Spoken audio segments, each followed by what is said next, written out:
My wife sold the family heirloom engagement ring to buy luxury items, even though she knew how important it was to me. My soon-to-be ex-wife, Leah, 26F, and I, 28M, had been married for 6 months after dating for 2 years. I spoke with a lawyer a few days ago and filed for divorce because she sold the wedding ring I proposed to her with. It was a rather expensive ring with a platinum band set with diamonds, and it had been in my family for 3 generations. It was a major deal to me, and she understood I wanted to keep it in the family as an heirloom. I asked her about her lost ring last week. She casually informed me that she had sold it to fund a few luxury goods because the ring was outdated and not her style. She spent the money on fancy purses and jewelry. She acted as if it was no big issue when she told me about it, but I immediately freaked out because my mother and grandmother are still alive and would be quite unhappy if they found out. I told her she needed to return everything and buy the ring back since it was supposed to stay in the family. She was aware of this, and I couldn't comprehend how she could have made such a big error. But she explained that it was not a mistake. She had done it on purpose. She knew I'd lose my head, so she prepared her defense. Apparently, she had disliked the ring from the day I proposed but had not said anything because it belonged to our family. However, now that we were married, she claimed it was technically hers, and she could do whatever she wanted with it. That was her rationale, and she believed it was sound logic. We had a huge quarrel, screaming at each other like never before. I assured her I was willing to do whatever it took to get the ring back. She informed me that she was not returning anything and that if I wanted the ring back, I would have to buy it back from the buyer myself. I was so unhappy that I packed a tiny bag and drove to a suburban hotel, where I'm currently staying. She didn't try to stop me, and she didn't even look up as I left. Since then, she has not attempted to contact me. I waited 2 days for her to get back to me. When she didn't respond, I contacted my pals, who recommended a decent divorce attorney. On the 3rd day, after consulting with the lawyer, I blocked her everywhere. Yesterday, I signed the divorce papers and returned home throughout the day. I skipped work so I could go home when she wasn't around. I went inside, placed the divorce papers on the coffee table, and began sorting through my belongings.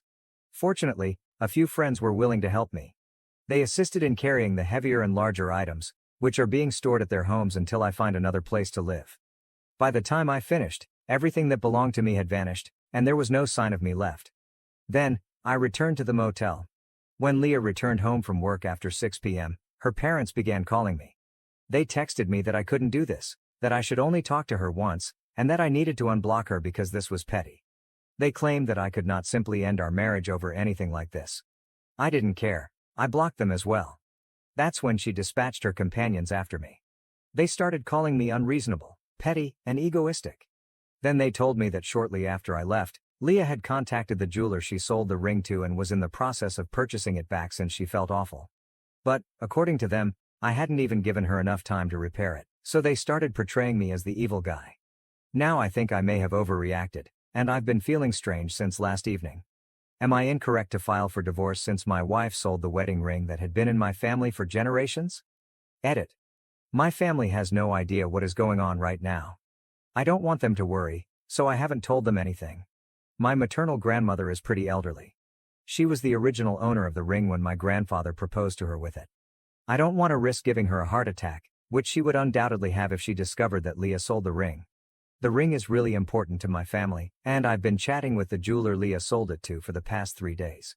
She had given me his contact information while we were fighting, telling me that if I really wanted the ring back, I could go buy it myself. However, I have yet to be able to get it back because the jeweler is asking for considerably more than he paid Leah for it. I'm currently negotiating with him. I also asked if Leah was trying to repurchase the ring, and he verified that she was. He told me he'd sell it to whoever had the money first. Meanwhile, if another client offered a higher price than the one he quoted us, he would sell it to them instead. So I need to move quickly because the ring is on display at his store, and he doesn't take reservations. If someone offers greater money, he will sell to them. It's been frustrating dealing with him, but at the end of the day, he's a businessman, so I can't hold it against him. After all, Leah sold him the ring, and he paid a nice price for it. It's all fair game to him. I'm just crossing my fingers that I can get the money together as quickly as possible. Maybe he'll drop the price he's quoted, and I'll be able to buy it back. Only then will I tell my family what's been going on. Otherwise, things will become very messy, and I do not want them to panic. Update 1. It has been 4 days since my first post here. Thank you to everyone who left comments on my post. It was tremendously reassuring to know that I was doing the correct thing after greatly doubting myself. Her pals definitely got inside my thoughts. They went out of their way to make me a villain, but I didn't take it personally. I've blocked all of her friends and family members. I don't want to interact with any of them because of what's happened in the last few days. It's really been playing with my mind. Leah and I have been together for a few years, and I never anticipated this would happen. She's always been a bit materialistic, which I've had to tolerate, but I never expected her to go this far. What threw me off surprise was how she acted as if she had done nothing wrong. It's not as if we haven't fought before, we have, just like every other couple. But this one was different. I saw an entirely different side to her, which is why I chose to get divorced. If she believed she could treat me the same way after only 6 months of marriage, she was mistaken. She can't walk all over me and expect me to stay. The ring may seem insignificant to some, but it means a lot to me and my family. It is not as if she was unaware of this. I indicated in my initial post that she was well aware that I intended to keep the ring as a family treasure. You don't just sell a family heirloom and then pretend everything is good because, legally, you now own it.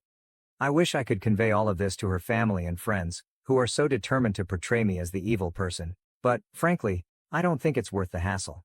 Leah hasn't even tried to contact me, which is unusual given how desperate she is. I know she has a burner account on social media, which I haven't disabled, but she hasn't sent me any messages from it. So I guess she isn't really trying to get back to me. Instead, she's trying to make me feel horrible about filing for divorce. At least that's how it appears right now. Regarding the ring, I've contacted the jeweler. He informed me that Leah had not responded to his messages in the past 2 days. Maybe she has backed off?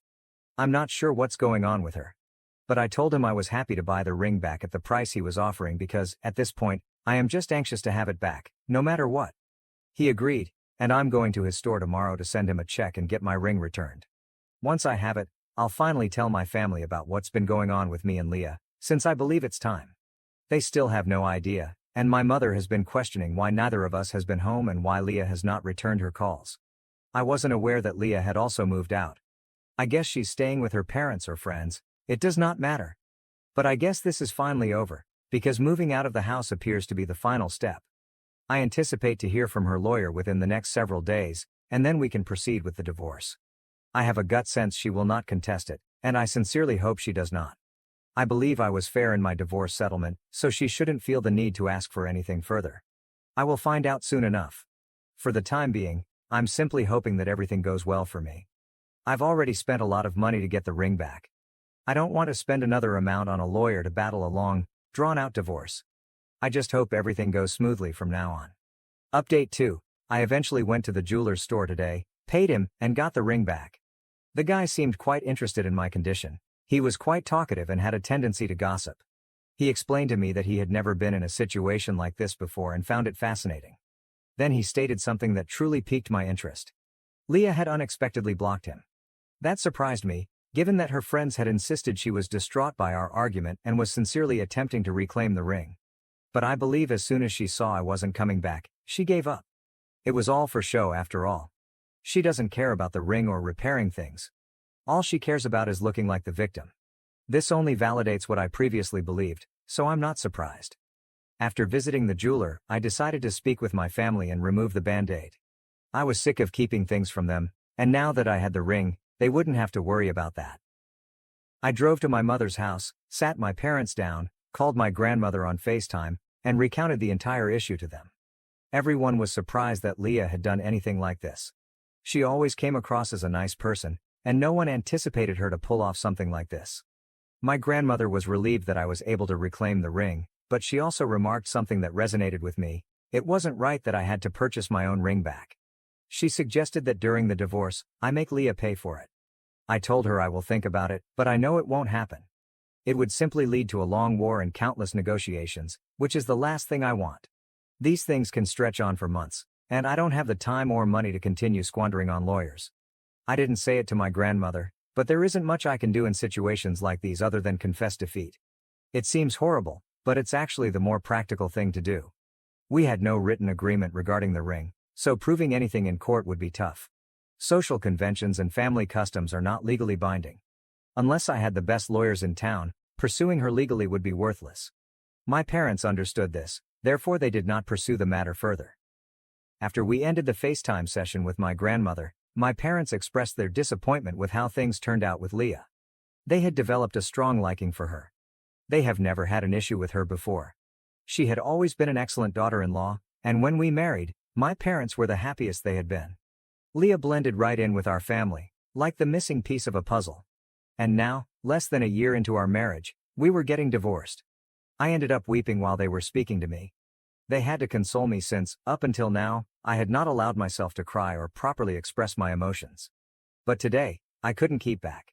Hearing my parents talk about Leah and how unhappy they were about the situation only made me feel worse about all I was going through. And they were correct. We were already divorcing after only a year of marriage. I never envisioned something like this happening just a few months, let alone a few weeks ago. But now it is occurring, and there is little I can do about it. The toughest part is that I know Leah believes she did nothing wrong. That's why she sent her family and friends after me, to guilt-trip me into returning. The whole event with the jeweler was purely for show. She wanted to appear upset, but the truth is that she probably wasn't. She doesn't comprehend how important this was to me. She believes I'm overreacting. And that's the worst part. But after speaking with my parents today, I felt lighter. It felt like a great weight had been lifted off my chest. They told me they were proud of me for sticking up for myself and my family, for refusing to let anyone walk all over me, even if I love that person. That's all the reassurance I need. At the very least, my parents believe I am doing the right thing and am not overreacting. Whatever hurts me, harms me. I can't change that. And if Leah doesn't care that she harmed me, maybe we should end this marriage while we still can. Now I'm just waiting for her response to my divorce filing. I sincerely hope she does not contest anything, because it is the last thing I need right now. She's already brought me enough difficulty, I don't want any more. Update 3. It's been a few days since my last update, and I've been busy. I had missed a few days of work, so I had to make up for lost time, including working overtime. Given my existing circumstances, I couldn't afford to upset my bosses. Instead of relaxing, I spent my free time hunting for an apartment close to my employment. Staying at a hotel was no longer practical. Thankfully, I was able to find a place with a fair rent, and I'll be moving in next week. Naturally, dealing with the practical issues of my life kept me extremely busy, so I didn't have much time to reflect about Leah and everything that had gone wrong. In some ways, it served as a good distraction. But then she called me last evening. It was from an unfamiliar number, so I picked it up intuitively. And when I heard her voice on the other end, I stopped. I wasn't sure whether to stay on the line or hang up. So I just remained silent. She did not apologize. She did not even admit what she had done. Instead, she stated that she wanted to speak with me one final time, despite the fact that she admitted she had no authority to do so. She stated she wanted to meet with me in person to give over the signed divorce papers and have one final talk to clear things up. Even when I didn't react, she simply said she'd be waiting at home in the afternoon. Then she hung up. For the rest of the evening, I was unsure what to do. But this morning, I decided to finally head over. Even if I didn't want to talk to her, I figured it was a good idea to get the divorce papers in person. Part of me was curious about what she needed to clear up with me. So I went home, and by then, the place had mostly been emptied out. Only the furniture remained, but since the house had already been equipped, it was evident that it would stay. We were planning to end the lease at the end of the month anyway. She gave me a check in addition to the papers. I was perplexed, but then I saw the amount. It was quite considerable. She explained that she had returned everything she had purchased with the proceeds from the sale of the ring. She decided that because we were no longer going to be together, it would be best to return the money. It was a few thousand less than what I had paid the jeweler to buy back my ring. I told her, and she said that whatever amount I had to pay, she would pay the balance in payments over the next few months. She could only afford to offer me this right now. I was fine with that because, honestly, I received some of it back, whereas I had anticipated losing whatever I had spent on the ring. It was a little odd, but I thanked her. She finally apologized. She was already in tears, telling me that she had never planned for things to go so wrong. But it was plainly too late to remedy anything, so perhaps it was best if we just let each other go. I didn't know what to reply, so I remained there awkwardly silent as she continued chatting. She informed me she'd been feeling terrible about everything for the past few weeks, ever since I left home. Even though her family and friends supported her, she couldn't believe she had done the right thing or that I had overreacted. Somewhere deep down, she knew I was correct and that she had made a tremendous mistake. She told me that she had wanted to contact me several times before. But since I had already blocked her, she was scared that if she did, I would reject her, which she couldn't bear. So she just stayed away. She also stated that she knew I deserved better, thus she felt it was right for us to divorce. Despite the fact that she was crying, she managed to finish her speech. Then she left without waiting for an answer from me. I was in shock, so I stood in the living room for a few minutes after she departed. Then I sat on the couch, attempting to make sense of everything. I started crying about a half hour after hearing her car pull away. Then I finally left and returned to the motel. I am going to the bank tomorrow to cash the check. I've already spoken with my lawyer about the papers, and since there's nothing else to discuss, we'll just have to wait for the waiting time to end. Then we will be officially divorced. I expected this to feel much better than it does now. But I suppose with time, I'll move on. For the time being, however, it hurts. And I'm going to let it hurt because there isn't much else I can do. Update 4.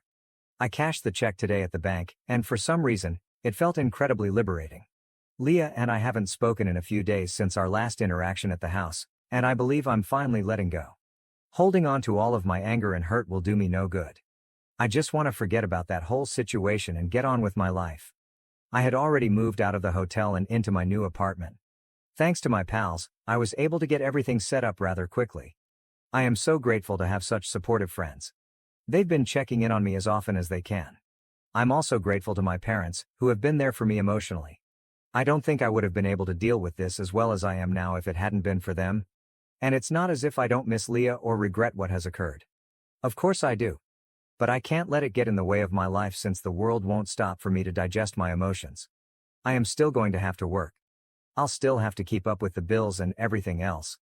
I'll still have to do everything I'm supposed to do. To stay up, I needed the emotional support I've received from everyone. So I'm grateful that I have such a strong support system. In a few weeks, my divorce will be final. After that, I'll be done with the legal matters. I'm thinking about going on a vacation or doing something exciting and unplanned to take my mind off things because I believe I need a change of pace right now. I've spoken with a few pals, and they seem enthused about the prospect of traveling together. Perhaps I will take them up on that. Leah and I are no longer together, as evidenced by her social media post. I don't use social media much, so I didn't post anything or make any announcements, but she did. Many of our mutual acquaintances contacted me. Some simply wanted to assure me that things will improve, while others only wanted to gossip. But at least everyone knows now, so I don't have to explain anything. For that, I am grateful. That being said, I'm looking forward to moving on. Update 5. Hello everyone, my divorce was finalized earlier this week. Leah contacted me again from the same number she had used before to apologize. Instead of remaining mute, I told her that I wish things could have worked out with us, but that is how it is. I wished her only the best for the future. She thanked me and then hung up. And that was all. It hurts, but I suppose this is the closest we'll get to having any form of closure. Now, I'm actively attempting to move forward with my life. As I indicated in my previous update, I'm set to embark on a trip with a couple of my friends in a few days, which I'm very happy about. I've been looking forward to this for weeks, and it's finally happening. It actually feels like I'm beginning a new chapter in my life, which is very thrilling. Of course, I'm not totally done with the chapter I've left behind, but I can't go back. The only way to proceed is forward, and I'm hoping this tour performs its job successfully. That being said, I don't anticipate blogging here anytime soon. So, I'd like to thank everyone who has commented on my posts, supported me, and even reached out to me. It's very wonderful of you. The fact that you are all strangers to me and still care about my situation is extremely amazing, so thank you. I mean it. Thank you for watching. If you haven't subscribed yet, please do so and hit the notification bell to stay updated with more shocking real-life stories happening around you.